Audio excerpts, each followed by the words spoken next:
going to the Times radio.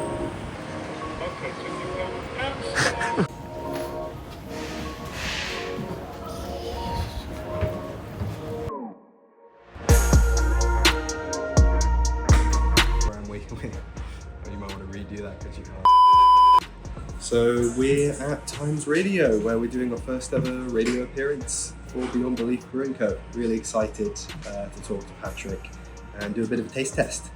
Sometimes Sarah Knight normally says things like Donald Trump working at McDonald's, Donald Trump and Hitler. Look, there will be other stuff, but Donald's had a big thing. Also with the budget in a few days. Good to have that. Yeah, to know that's the end. Now, could beer be part of the solution to Britain's food waste problem? A company has become the first in the world to make lagers, IPAs and stouts out of pasta, and it recently took the London Craft Beer Festival by storm. I'm joined now by Freddie Hugo, who's Beyond Belief Brewing's head of brand, and he joins me now. Hi, Freddie. Hi, Patrick. Great to see you. Talk me through how this company came to be. Yeah, of course. So it all originated out of my family's business, which is a pasta factory. And around COVID, maybe 4 years ago, we were trying to figure out how to solve the problem of our pasta waste. So a few of us got our brains together and we thought, I've heard of a wheat beer before. Pasta's made of wheat. Why don't we try to ferment it, see if we can do something with it? And it worked. And here we are now. Yeah. And this is a business that's been in your family for generations, not a beer. You know, your great-grandfather moved to London in the 20s, age 14, classic story of 20th century migration. And so when did it become a commercial proposition for you? So it took us about 2 years really to finalise the process, make it work. We actually ended up getting a UK patent for it. Wow. First time that's been done for a beer process in over 40 years. And about a year ago in Bristol, we sort of launched it at a festival and then started selling it. So it's really not been going for long. Of course it was in Bristol. They will drink anything there. Yeah. Right. Without further ado, we can't discuss this without tasting it. I've got 3 here. Yes. So the first is the Pasta Vienna Lager. So this is your signature product, am I right? Yeah, definitely. So this one really highlights the fact that you can have a beer made from surplus malt, but still gets those really great malty notes. It's a funny colour. Yeah, it's not the colour I'd expect from a lager. Sorry, I'm not dissing your product, but no, of course, it's not what I expected from a lager. It's a sort of it's brown, amber colour. Yeah. So this is an amber lager. It's called Vienna because of the style. It originated in Vienna, and you get those sort of toffee caramel notes from it. Okay. So we really wanted to highlight that was possible with the pasta. You know what? That's not bad. It's not bad. Thank you very much. It's crafty, isn't it? It's exactly. sort of. It's not.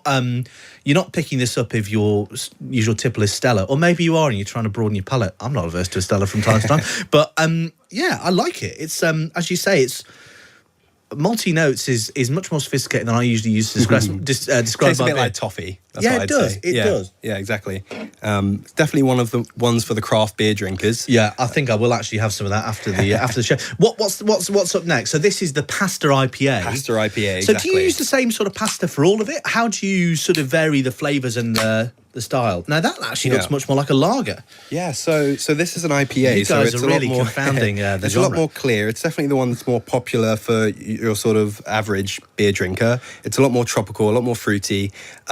And really, to answer your earlier question, we can use any sort of pasta offcut. So that could be fusilli, penne that gets discarded because the supermarkets won't take it. Or it could even be the offcuts when you're cutting the pasta shapes like ravioli. That's very nice. That is as good as any IPA I've ever had before. Thank you very much. Can people, do people who are, I like my beer, because I am, obviously, if listeners aren't aware, a total legend. But I wouldn't say I'm necessarily a beer nut or a beer bore. Yeah. Do the beer press, the publicans, morning advertisers, can they tell it's made from pasta? Not at all, really. And that's sort of the beauty of it. The simplicity comes from the fact that all you're doing with the pasta is you're getting the fermentable sugars from it, the same way that you do from malted barley. But the beauty is that we don't have to malt the barley. We also don't have to grow the barley. So it's really sustainable too, because we're using surplus. And it just tastes like any other beer. So this final one is a flapjack stout. Yes. Do you make flapjacks as well? No, so we don't. So this is what we've really been branching into, is working with other businesses to see if we can utilise their surplus too. So this was done with a large sort of baked goods manufacturer, and they make flapjacks, brownies, that sort of thing. And we thought, hey, why don't we branch into that too? Well, so Guinness Balls will be disappointed because there is no creamy head on this, sadly. Sadly, I would say I've split the B, but that would probably mean I was the B on your Beyond Belief Brewing Co. If listeners aren't familiar with splitting the G, look it up. It's what I do every time I have a pint of Guinness in one go. Very well done. Yeah, thank you very much. It's let me try a bit of this. Yeah, so it's your classic sort of Irish stout. So you'll get that sort of coffee, cocoa notes. Yeah, you really do. You really, really do. And a little bit of the sweetness from the flapjack too. So the little bit of the syrupy, it just kind of pulls out those umami notes just a little bit more. It doesn't have that foaminess like you say, but it's sort of like any other stout in its sort of flavor profile. And that uses 30% flapjacks, like the ones you'd buy in, I don't know, Tesco's. You'd go in, sort of open the package. I was worried you were going to say it's 30% ABV. Actually, no. It's 4.5%, which isn't too bad. And, let's see, 5% for the Pastor IPA. Yeah. 4.2%. Do you have like a session IPA for those who want to drink a little bit more slowly? Yeah, so we have, this IPA is pretty sessionable. We're working on another one at the moment. A session on 5%. People will be screaming and rolling in the floor and whatever. Yeah, no, of course. So we're working on one at the moment that uses 100% pasta. That's a little bit lower ABV. Okay. But that one's still in the works, so people have to look out for that. Really? And what sure. other, you've got a flapjack, stout, Yeah. any other funky foodstuffs you're looking at? So many. One of the really big things at the moment is we're branching out into sort of fruit waste, especially sort of around the world. So recently our sort of head of innovation, Chris, he went to Ghana where they have this thing called a cashew fruit, which is the fruit that comes from a nut. And that is wasted so much. And we've managed to turn it into a sort of beer cider hybrid. So, I will have to get you back on to taste that. And we'll have to stop now because of course. there are still 5 minutes of this show left, and I don't want to. I want to be able to present it in one piece. Freddie Hugo from Beyond Belief Brewing, thanks so much, and thank you very much for sharing your delicious beer as well, made entirely from pasta and flapjacks. Who knew? Right.